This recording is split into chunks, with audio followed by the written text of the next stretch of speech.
and present a few ideas. Okay, we are recording. Anyway, I want to thank you all for coming tonight. I know you've got lots of other things to do, and even with this course, you've got a lot to do, so I'll try not to tarry. Starting off, does anybody have any questions right off the top of the list they want to make sure we address? And you can, if you have a mic, please use it. If you don't, you're going to go ahead and use the chat box, and we'll all read along here. Make sure I keep current with that. I have a question. Go ahead, please. This is Sarah. Yes, Sarah. Will you post this agenda for the meeting? Yeah, I will. Yes, I thought of doing that because as I started preparing things, when I started talking, we'll talk about APA formatting in a second. I had a bunch of links, and I figured, well, you can come back and view the video and then, look at the links and type them in. But I figured if I could send this out as a Word doc, then you just have the links and control click on them and you go to them. So yeah, I'll send this all out to you too, so that it's a lot easier because I'm not a good typist. Good deal. Okay. Thanks. You're welcome. Anything else? Okay, well, let me just get started here. And I think make sure you can see what I'm talking about. And that's a little small. Let me see if I can get that a little bigger. Tell you what, I'll send this out. So let me take this off the screen because it's probably not going to mean a whole lot to everybody else. Plus, there's going to be other stuff I want to show. And I think by now, if you don't know what I look like, you're probably lucky. So I'm going to kill my camera here because it takes up a lot of my space. And you can move it to the side, I imagine, but who cares? From my end, I just want to have a lot of working room here. Okay, let's start off talking about the term paper. Some people were asking about the outline coming up, and let me go back here and see if we can bring this up to where they can see it. I don't know, can you see this well enough to, not that you have to read the whole thing, but talking about, oops, that's not what I wanted to do. I wanted to go to the term paper. People were asking about the term paper outline coming up, or that's going to be due here. And asking how long it needs to be and everything else. And for this, there's no real length. Basically, the things I want you to cover in the outline are the breadth and the depth of the things. The breadth being, what all are you going to cover? If you looked at some of the, when the people submitted their topic ideas, I asked them for more specifics. And in some cases, you might want to trim this down a little bit. Because you don't want to bite off more than you can chew, and so basically you don't have to give me all the details. Just basically tell me what you're going to talk about. You don't have to, again, I don't need the specifics. Just a basic outline. And if as you're writing you end up dropping something or end up adding something, I'm not going to say, oh, that was on the outline and give you points. It's just so I have an idea how your progression, what your train of thought is, and maybe I'll make some suggestions, or maybe I know something that maybe you hadn't considered and say, well, that's interesting, and I just read an article about that same thing. You might want to include what Dr. Smith says about what you're talking about. So as far as the breadth goes, just, your outline, just give me a good idea of how much variety you're going to have in your paper. And some people say, I want to write on mobile technologies. Well, that's a huge field. But if you say, I'm going to write about mobile technologies as they're used to, say, teach English as a second language, which I think is one of the papers, then I have a little bit better idea. Again, I'm not so much picky about exactly what you do. I just don't want you to bite off more than you can chew and then, have to turn in a half-baked paper because you promised to deliver too much. And that's really probably what I'm trying to do, is make sure you don't take on more than you really want to do in this short time period that's available to you. As far as the depth of what your outline is, again, if you have like Roman numeral 1 and then ABC, and then maybe under A you have 3 points, and B you have 3 points, and C you have 3 points. Generally that outline, the rule of thirds, have three things, like three major things, well, maybe not three. You have, the different things you want to cover, then three subtopics, and then three things that support that. You're okay. Again, I'm not really grading it on just how detailed or how much you've got on the outline. I just want to see you not take on more than would be, advisable. Uh, so, if you put, I'm going to write on mobile learning, and you say, you give me an outline that says, A, intro, B, body, C, conclusion. I need more than that. Um, so I'm not really picky as to how much it is. As far as how long it needs to be, I would say page to a page and a half would probably be a pretty detailed outline. If you go beyond that, you're probably you might not be taking too much on in the paper, but you don't need to provide me a 5 page outline on the 5 page outline. I don't need that much detail. Does that kind of make sense for people? Said about a page and a half, and you should be able to tell me everything. I'm going to put my face back on here so people it seems more personal. Anyway, does that make sense? About a page and a half? Do you all think you could probably fit what you want to you know outline on your papers without? And again, if you go to 2 pages, I'm not going to go crazy. You start getting to three, and that's almost that's almost a full paper on its own. So I'd say about a page or a page and a half. Any other questions or thoughts as far as the outline goes? I've got a question. Yeah. It's sort of towards the outline in the paper, but do you have any suggestions or recommendations for narrowing down a topic? For example, like I picked game-based learning, but I feel like that is so huge. How does one go about picking something more specific to write about? Um, what I will generally, I take two tacks. Uh, my preference is to take on something I'm really interested in. Okay. But like I understand, I mean, I like gamification, but I don't know if you know Dr. Jones or some of the other people in the department. They're really big into gaming. Dr. Warren, I mean, they develop games and they do the whole. I'm not a game developer, uh, and so the second thing I do is stuff I really know about. It's a lot easier to write what you're familiar with on a subject than if you have to do a ton of research. Because I mean, gamification and gaming is real interesting. But if I were to write a paper in gaming, I would have to start at square one. Uh, so you probably won't see too many gamification gaming papers from me. So if you're really interested in it, that's the best thing. And if you really know about it, and start from that point. And you don't really want to stray too far beyond that. Now, do you use gaming in your work, in your teaching? No, not Oh, you just really. interest. Okay. Well, then you're taking the interest, which is still um, which is still a good point. If you have, say, you're interested in how gaming can help students who are maybe of a student who isn't really good on written tests, but they can get into an educational game and show that they really do understand the subject matter. So you might do that.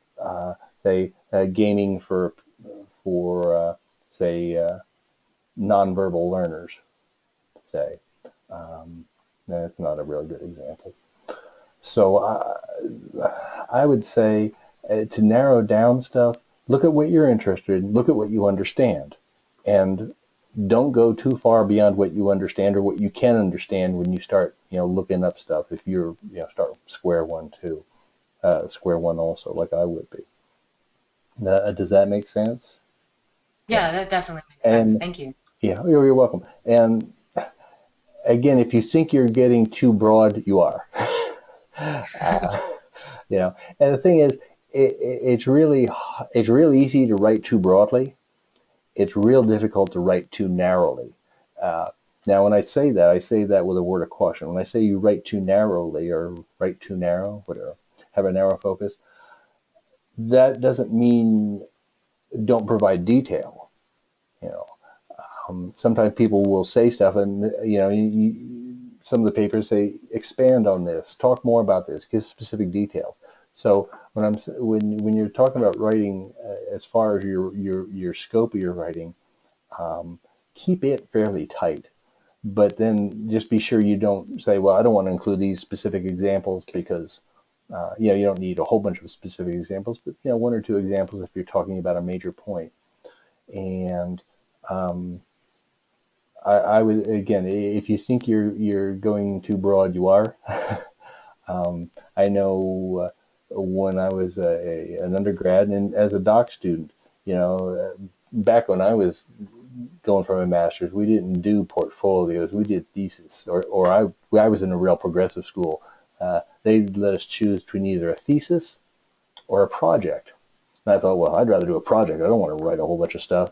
Unfortunately, you also have to write up the project you did. So I ended up doing the project and then ended up writing pretty much a thesis length. In fact, I have a book on my shelf that was my thesis project. So I ended up doing the project and also having to do the write-up. So, um, but whenever you have students doing theses or dissertations, they want to, you hear about people who they take their thesis or dissertation and it becomes a book and a bestseller and they become world famous. And so a lot of people, when they go to write, they say, well, I'm going to just write the whole thing. I'm going to save the world. Well, why don't you just save your front porch? Right there, they'll stress tight focus. You don't want to solve the whole problem that you're writing about. You just want to take one tiny little bit and take care of that real well. So that might not be the best answer, but again, I think the good answer is if you think you're writing too broadly, you are. And I guess hopefully that will be a halfway decent answer. Anybody else? Thank you. You're welcome. I'm going to scroll down here and let me see if I'm missing a bunch of comments. Okay. Anything else as far as the outline goes?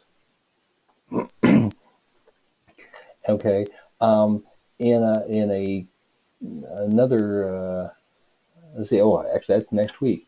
In a comment online, I noted that I'm not really concerned with the length of the draft. And looking that in the draft, by the way, is due next week. Um, uh, in the instructions, it said you should have about 7 pages and 10 references.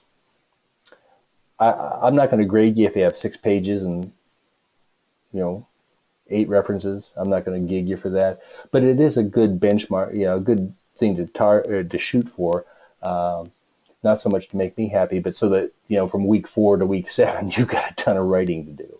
So if you can hit 7 pages and 10 references, you're in pretty good shape. Don't get overly concerned if you're a little short on those. Again, the reason I want to see the drafts is to make sure your work is progressing. You're not writing too broadly. You're not overlooking things. You're not maybe just skipping over something. Maybe point out something. Hey, this is, you've got all this stuff here, and it's all interesting, but you're really, you have A, B, C, and D, but A and B are the really strong parts of your paper. C is starting to fall off, and D is something you could probably leave home. And so I'm not really looking at these drafts as, a really heavily graded assignment as much as I am just make sure you're well on your way to finishing the paper and doing a good job on it. So I'm not going to be very critical in the drafts. I'm going to be more of an advisor. One thing I would strongly suggest, and this worked for me, actually I'll suggest 2 things in writing.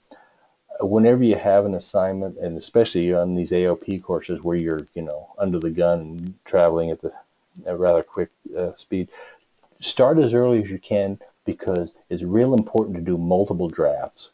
I don't mean to toot my own horn, but I've become a pretty good writer, and I've even gotten some outstanding paper awards at conferences and stuff. And it's not that I just sit here and pearls of wisdom flow from my pen onto the paper or flow from my fingertips onto the keyboard and into the document file. It's because the first draft, all you want to do is get your ideas down. I see a lot of people in their writing, they're trying to actually write the whole thing the first time. When you were an undergrad, you pull all-nighters to turn in the paper tomorrow. I look at papers and I say, this is an all-nighter. And if I'm right, it means that they just wrote it once and turned it in.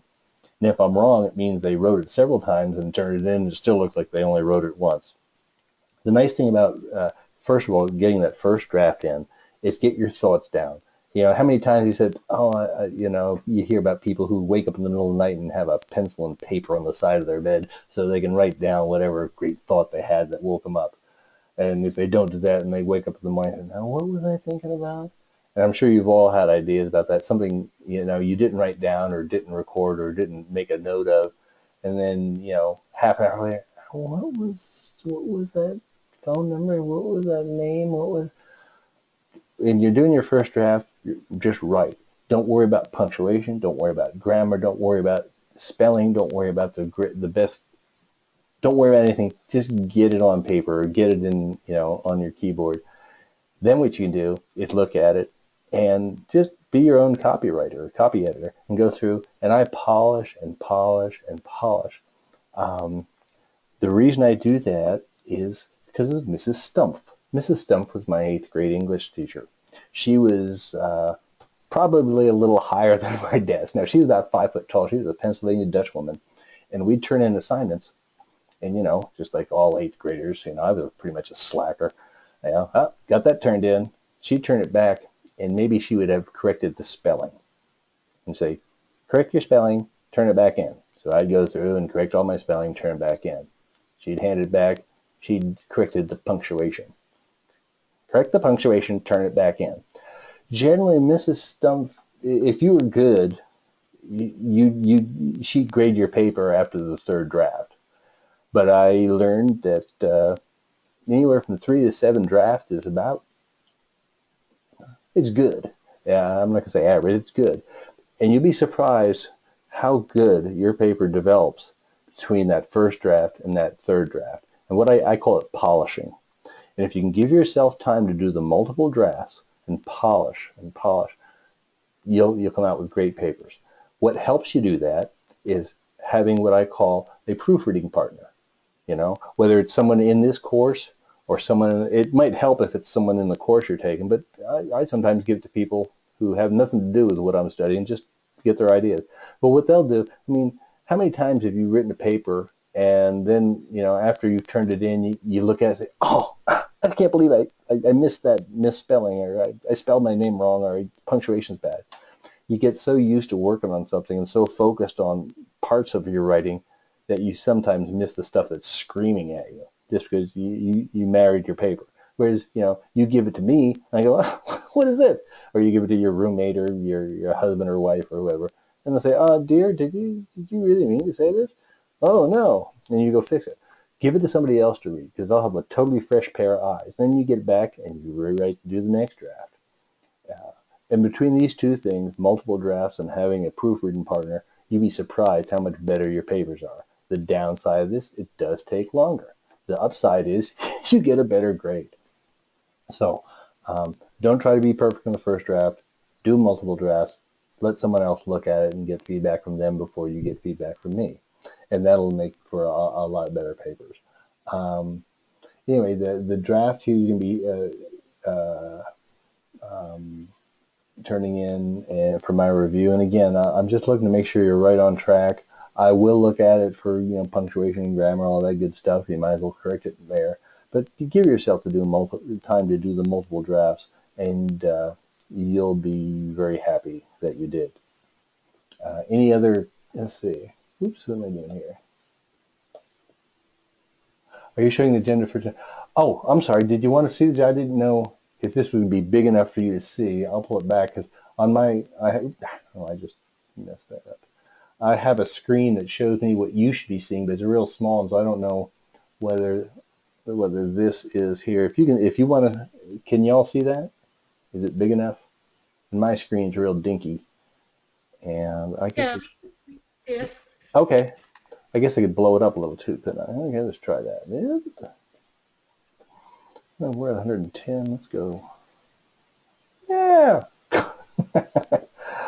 There. I might have to do. Yeah, I have a Surface Pro, and it's nice, but this little touchpad. There are like some areas of it that do absolutely nothing, and the other areas that go totally nuts and do things like zooming. Anyway, coming down in multiple drafts. So any other questions? There's the agenda. Let me go through here. Okay, thanks. Any other questions on doing drafts and the draft that's going to be? Actually, you're going to turn in the draft in week 5. The week 4 is just a good idea to have about 7 pages and 10 references. Week 5 is when you'll actually turn it in for my review. So that'll give you time to do a couple extra drafts. Any other thoughts, questions on the term paper and the drafts of the term paper? Let me mute myself here. If not, we'll move right on here.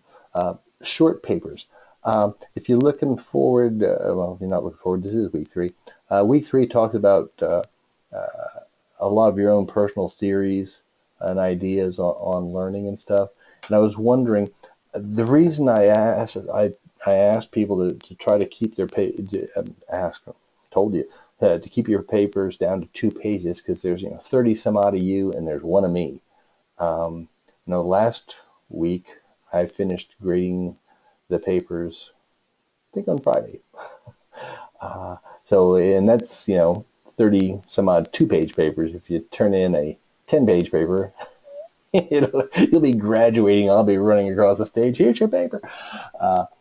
But this, in looking at the assignment, it looked like there was a lot more to chew on. I was wondering, would you folks prefer to have a little longer paper? I mean, I'm not talking 10 and 12 pages. I'm talking maybe 3, 4, or 5 pages. Would that be something you'd rather do? Or would you rather keep it down to the 2 if you think you can fit all those ideas into 2 pages? Any thoughts? Or not? And you can text, you can talk, whatever makes you happy there, or whatever easier.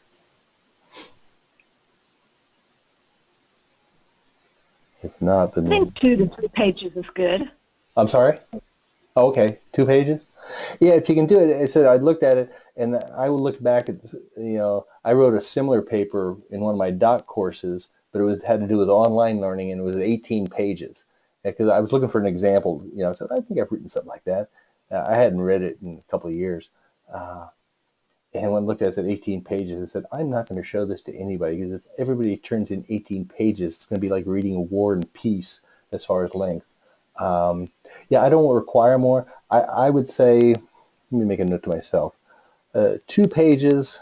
Do any of you think you might need a little more?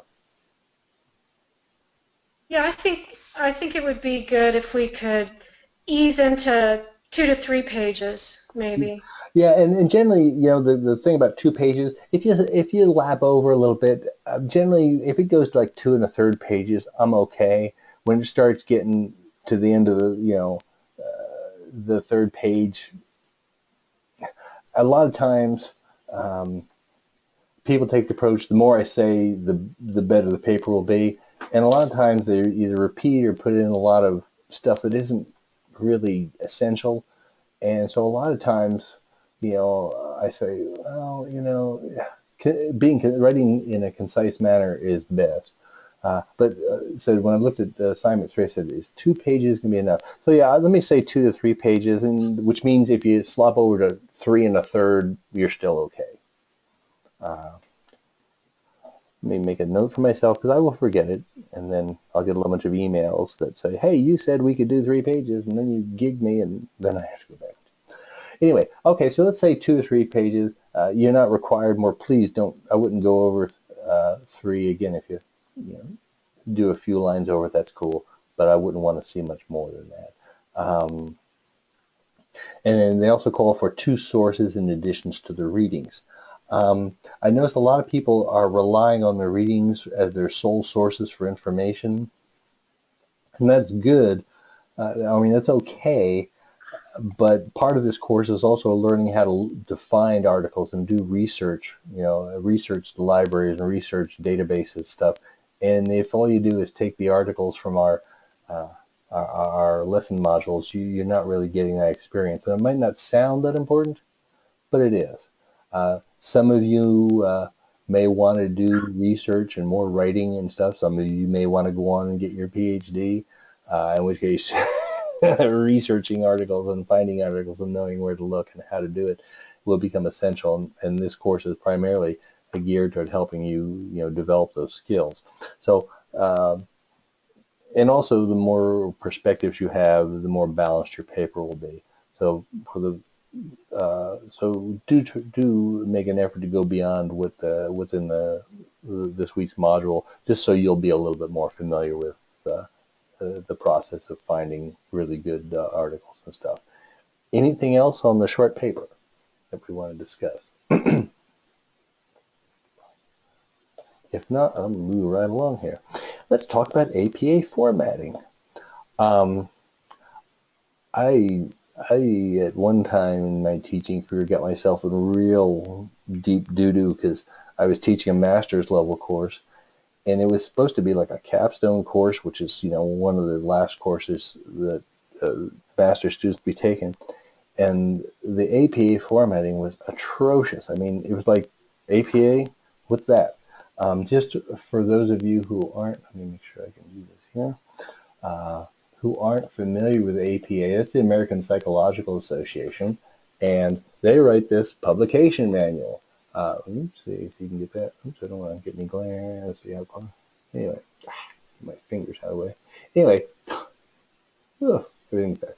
Anyway, this publication manual, this is the style guide for writing for the social sciences, which learning technologies is considered. If you continue taking courses here, you'll see all the instructors say write APA style. There are some online sources you can use. This book is only $30, and it is well worth it if you're going to be doing a lot of writing, whether in school or for your job or whatever. So I would strongly suggest, urge you to pick up a copy of the book. The reason I say that is because there are other good sources of APA formatting ideas, but sometimes they're not 100% up to date. Now this APA, they changed, the 6th edition I think came out like 5 or 6 years ago, so you don't really have to worry about getting in the middle of your paper and all of a sudden the rules change. This was, whatever, I think it was it was 2009, oh yeah, 2009, so 6 years ago. But some of these other things we're going to go over, you'll see they're good, but every once in a while they won't be 100% accurate. And if it's you won't be writing a thesis, but if you're writing an important paper and it said in here that you could do that way and you can't, then you're kind of messed up. One of the more popular resources for formatting is some online software that you can download called Mendeley. It's free. And you can probably see the URL here. I'm not going to click on it now. You'll get an idea. Others that aren't free that you can buy I imagine you can download. Back in the day, I had to get CDs and actually load it to my computer. A thing called RefWorks is really popular. OneNote, and I know there's a whole bunch of others there, and some of you may be using them. Do the rest of you have any formatting software? The idea being you just punch in the information in the boxes they provide, and it just formats it. But I know, I forget if it was Mendeley or RefWorks, they were still doing APA 5, and you do your references on your reference list on your online resources. In APA 5, you'd have retrieved on November 4th, 2015 from, and then the URL. In 6, they drop, you don't have to put the retrieval date, because who cares? But so whether you use Mendeley or RefWorks or OneNote or some other formatting software, you'll have to remember that you have to take time to go through a procedure we call scrubbing. And basically, that's going through all your references that Mendeley or RefWorks or whatever has spewed out at you. Oh, refme.com. Oh, thank you, Amanda. And make sure that it complies with this book, which is why even if you have this software, it's good to have this book, because if this book says it's the way it is, that's the way it is. Now, the thing is, this book doesn't cover, and neither do these sites, every possible uh, type of entry. So what you can do, or at least what I do, is I'll find the closest thing to it and take it from there. I was working on a paper the other day, and while the book will give you how to format um, episodes from TV shows and stuff, they didn't show how to do it from a news broadcast. So I found the closest thing to it, and instead of putting, television episode, television show episode or whatever, I put in television news broadcast. So if you can't find the thing that is exactly the way to reference whatever exact resource you have, find the closest thing you can and mimic it and just put in your specific information that's different. And you're probably going to be okay unless you have a really cranky editor or a really hard-nosed teacher. Anyway, going on to some of the other possibilities here. Of course, you have this publication manual I'll show you, and they have an online site here. It doesn't have everything this book has, but it has quite a bit. Also, their Purdue Online Writing Lab is a really popular one. They also have a lot of good information, very detailed. Our own UNT Writing Lab uh, has a lot of resources that I list down here. In addition to that, they have online tutoring. You can get, I think it's like a 30-minute online tutoring session that's online, just like we're doing now, except instead of having me here, you'll have someone with a writing lab to discuss things. And what's nice, they also have a page with just a bunch of resources. Some of those resources are these things that I've talked about here. They have little tutorials on punctuation and grammar. I want to go back there and go through all that and just refresh my memory on things, because if you're going to do a lot of writing, and as graduate students you're going to do a lot of writing, and if you go on to doctoral study, you're definitely going to do a lot of writing. Depending on what your job is, you'll do a lot of writing. It's good to know how to do that, and the UNT lab offers a whole lot of resources for that. And Amanda has a refme.com. Tell you what, I'm going to add that here just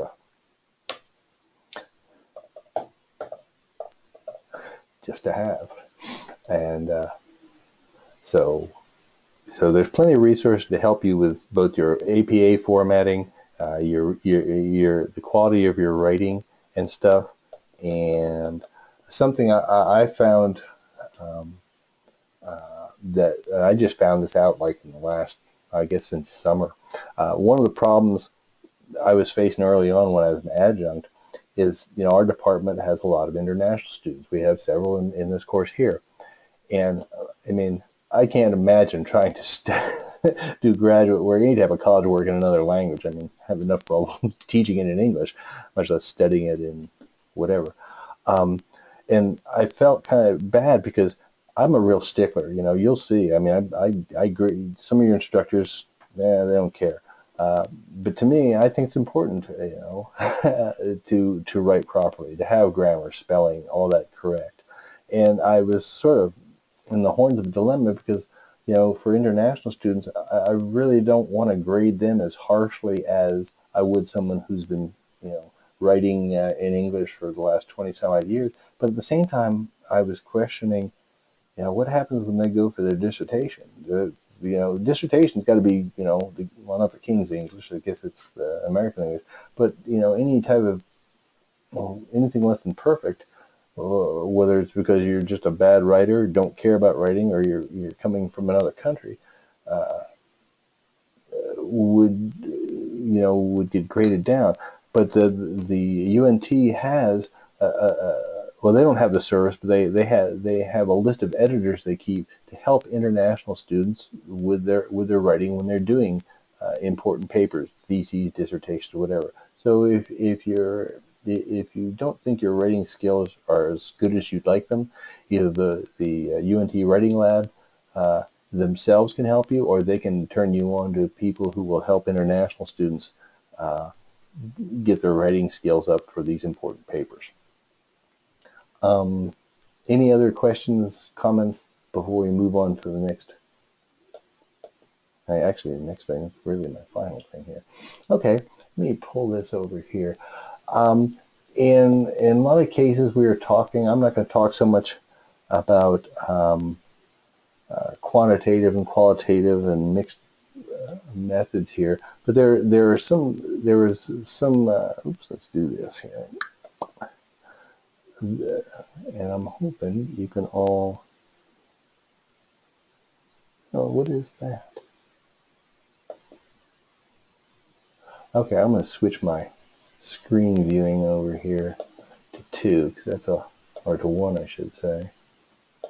I'm going to get me out of there, and let's make sure you can. There we go. You can all see that levels of measurement. I'm going to switch this over here. I'm going to talk a little bit about data for a moment. This is the last thing I have to talk about. No, we're going to. It can get real confusing as far as what constitutes data and what you do with it when you find it. So I wanted to put together this little thing on levels of measurement, just so you understood some of my comments and why you can do things or can't do things. Basically, levels of measurement describe how the different values that are assigned to attributes of a variable relate to each other. And that's not doing anything. I don't want that. Okay, let's try that. There we go. I'm going to use this this example here of breeds of dogs just to go through these different levels and stuff. Okay, when we're talking about these different things, what did I mean? I said, okay, let me go back. Let me repeat that. Just said describing how the different values assigned to attributes of a variable relate to each other. So what does all this mean? Okay, here's a little breakdown of what it all means. Okay, when we're talking about variables, and in this case here, this would be your independent variable. Okay, the breed of dogs. Independent variables are the things that are being manipulated. Now, when I say being manipulated, it doesn't necessarily that the researchers are going in and doing something. It's just, this is the thing that changes. It could be, are they teaching online? Are they teaching face-to-face? Are they using the new learning technology, or is it just a lecture? And there could be multiple independent variables depending on what it is you're studying. In this example here, okay, your variable here is your breed of dogs. Okay, the attributes of these dogs, this is basically a description of what the variables are. You can see here I got a couple different types of dogs listed. And then the values. This is, depending on the study, if you have a study that's a quantitative study, this is where your dependent variables would come in, the values. Basically, what dependent variables do is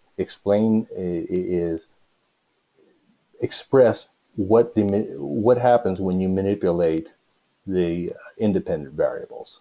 Okay, it could be test scores. It could be the difference between the post-test and the pre-test. It could be a lot of different things. Then, of course, then you have your relationship. How do these things relate to each other? Okay, the first, oh, did I do that? Yeah, okay, no, okay. The first level of measurement is nominal. And basically all this does is identify things, okay? That's a collie, that's a poodle, that's a pug. The numbers on basketball players' uniforms, things like that. It does nothing other than identify something, okay? This is different from that. Republicans and Democrats, blue-eyed people, green-eyed people, things like that. There's no, all you're doing is establishing this is this and that's that, and they are not the same. Then you move up a little bit, and what you'll notice is as you move up, the next level of measurement includes all of the attributes and the attributes of the previous one, but adds to it. Okay, next one is the ordinal level of measurement. Again, we have our breeds of dogs, but what this does is this places an order, puts a priority to them. Okay, let's say we said, okay, how many people in the course own collies? Okay, and some of you say, okay, we own collies. How many of you own poodles? We own poodles. How many of you own pugs? We own pugs. And from that, we could determine, well, gee, the collies are the most popular breed of dog. Now, let's flip this over and let's make sure, believe instead of dog, let's say this was a Likert scale, and we have disagree, agree. Oops, I want to go back one. I'm sorry. We have disagree, no answer, and agree. A lot of times when people use Likert scales, they'll take that, because it is quantitative data, but it's not necessarily what they call, well, it's not data you can use for a lot of stuff other than to place and rank order. But what you will see in a lot of published papers, they'll take this ordinal measurement and they'll start talking about the mean, the average. Not a good idea. Because say we took all the people who owned collies and all the people who took poodles and all the people who owned pugs, and we took the number of collies times 1, the number of poodles times 2, the number of pugs times 3, added those numbers together and came up with a number and divided by the total number of dogs and came up with a number 2.4. So we say the average dog for this class is a poodle-pug mix. Would that be accurate data? No, of course not. So you can't, although some people will do this, and you will read articles where they take this ordinal data where all they're doing is putting things in rank order and say the mean of this was, whatever. And this is, let's say, I'm not going to say very wrong because I did something similar to it in the dissertation. You really have to qualify or quantify your information when you're putting together like a Likert scale or a survey or things like that. How can you do that? Well, that puts us into the next one. Interval measurement. This takes a little bit of work because you have to establish that the choices you have here, again, collie, poodle, pug, there's an equal distance between the data points. Now, in this case here, let's say we were going to say, how many dogs can you fit in the front seat of your Volkswagen? Okay, well, you can fit 1 collie, 2 poodles, or 3 pugs. Okay, so there's equal distance. Now, intervals, depending on what you're measuring, if you were to measure how far can dogs run, and you had, these things, you might be able to get a mean, an average out of it. But again, depending on what you're measuring, it may or may not be a good idea. So the big thing here is these are equal distance. This could be, if you were taking temperatures, this could be maybe 10 degrees, it could be 20 degrees, it could be 30 degrees, it could be distance. So it could be, 15 miles, 30 miles, 45 miles, but each one of these points, this is the same distance from 1 to 2 and the same distance from 2 to 3. And hopefully I haven't lost anybody yet. Any questions so far? Because now we're going to come up to the grand conclusion here. Make sure I haven't ignored people. Okay. I don't hear anybody and I don't see any in the chat box, so I think I haven't lost anybody or totally confused you yet, which is good because now we're going to go on to the last level of measurement, which is ratio measurement. The big thing about ratio measurement is, again, you have specific points on the scale and they're equidistant. The big thing with ratio measurement is there's a meaningful absolute zero. It's a scale that you can take anywhere and apply. Okay, here is where you get your best data because 1, 2, and 3 here say you have. Let's see how much weight the dogs lost because they were all fat and we put them on a diet. And these dogs lost 8 pounds. These dogs lost 4 pounds. These dogs lost 2 pounds. So what was the average weight loss for the dogs? We can take all the dogs who have lost 8 pounds, all the dogs who have lost 4 pounds, all the dogs who have lost 2 pounds, multiply the number of dogs by the weight lost, then divide that by the number of dogs and get an average weight loss for this group of dogs. Okay, here's where you can get your best information, your most reliable data as far as quantitative measurement. And this you can use. You can say the average weight loss for dogs was 3.9 pounds. Here you can do means, you can do averages, you can do a lot of stuff here that you can't do with the other types of data. Does this all make sense, or do you have any questions? If not, okay, well, then let me kill that real quick. Hello. Oh, now my touch screen is. Hey, what? Let me do that. Get rid of that at least. Okay. Alrighty.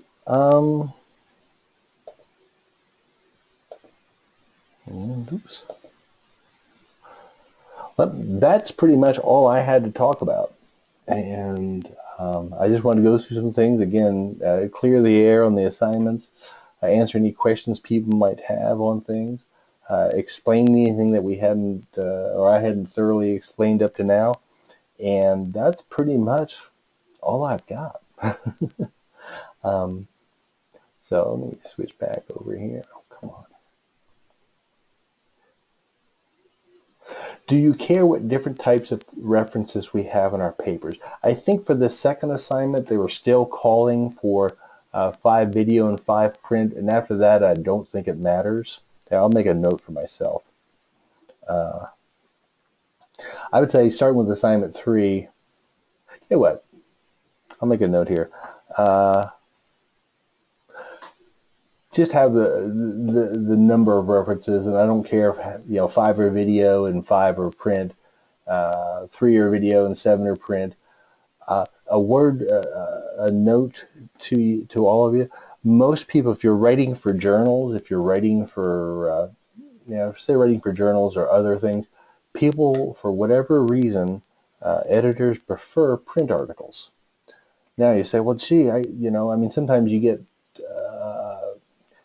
some of a couple things editors prefer. One, they prefer more recent stuff. A lot of editors all editors like stuff that's less than 10 years old, and some like stuff less than 5 years old. Now, the problem is you might have some what they call seminal pieces or classic pieces, say stuff by Vygotsky. Well, Vygotsky hasn't written anything in the last 5 years because he's dead. So you're not, if you have classic pieces, people like Vygotsky or Clark, Cosma, stuff like that, you're not going to get any recent stuff from some of these people because they're not writing anymore, or the article, the thing that made their name or made a big splash or did whatever it did to become a real important article was long ago. The seminal pieces, however old they can, Horace Mann, he was, back in the 1890s, but he's the person who really started decent education, public education in the United States. So if you have to quote him, your reference might be, 90, 100 years old.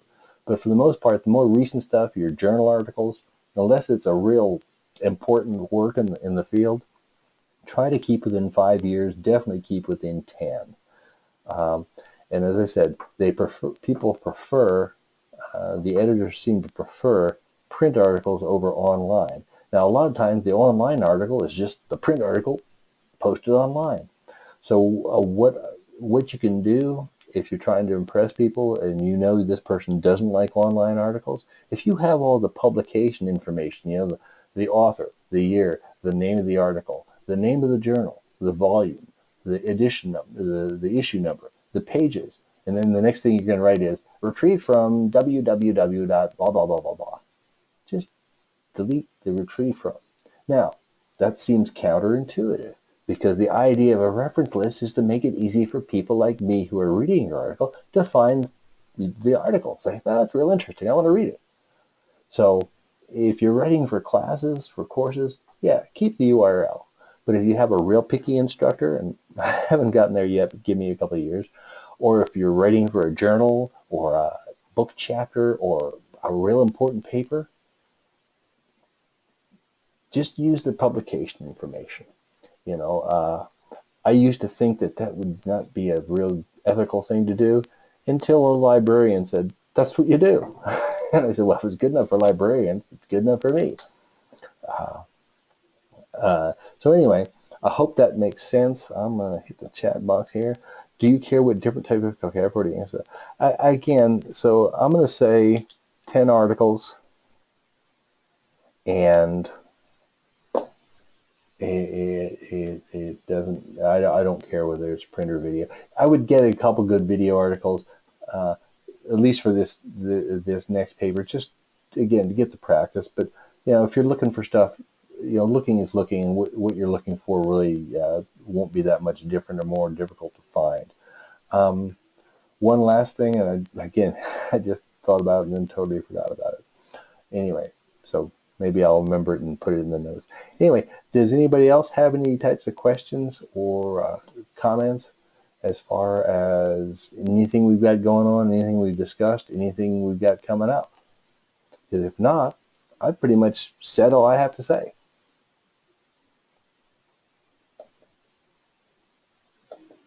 Oops. And so I say, I haven't seen more chats coming up. All right. Well, folks, I want to thank you for taking the time to stick with me tonight. I didn't want to take too long, and we're closing in on 50 minutes, so I'm going to wrap things up. Again, did you just say we need video references? You don't need them. No. I mean, I would include a couple. I would say include 10 references. Oh, I know what I was going to say. Include 10 references. If they're not video, if there's 5 of them aren't video, I mean, you've got practice. When you're looking for a source, whether it's video or print, if you're doing a database search, and yeah, on the main paper, anything, good references are good references. The one thing I was going to do is a lot of times, especially on a longer paper, you do that first draft and you have all your stuff and then you have all your references. And then as you start polishing and doing multiple drafts, you say, well, that comment by Dr. whoever, that doesn't really apply here. So you cut it, but you leave it in the reference list. Now, one thing I'll do is I'll go through and check, okay, if it's in the reference list, is it cited in the chapter?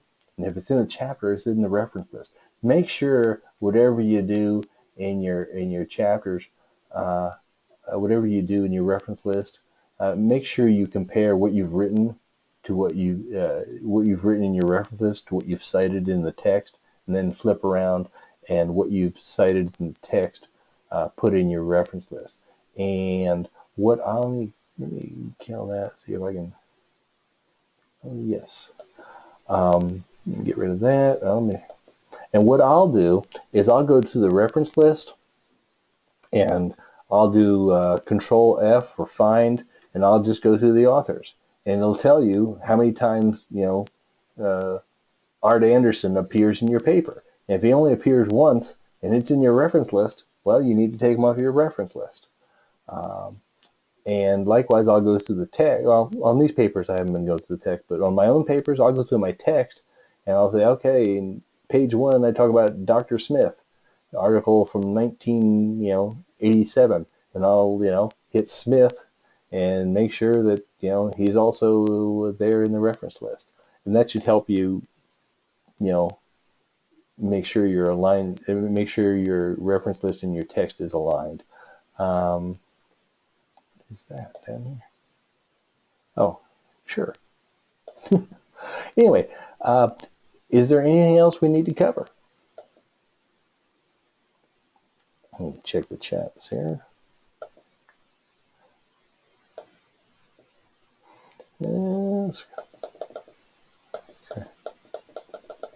Well, if there's nothing else, if no one else has questions, I have nothing more to say. Again, thank you for taking the time to come tonight. I'll stop the recording and reformat it to MP4 and post it and put a thing in the announcements that this is available, and we'll move on from there. Again, if you have questions or concerns, or I haven't explained my comments on the feedback, feel free to email me, and we'll take things from there. Oops. Oh, that's it. All right, folks, have a good evening, and we'll be talking to you soon. Take care.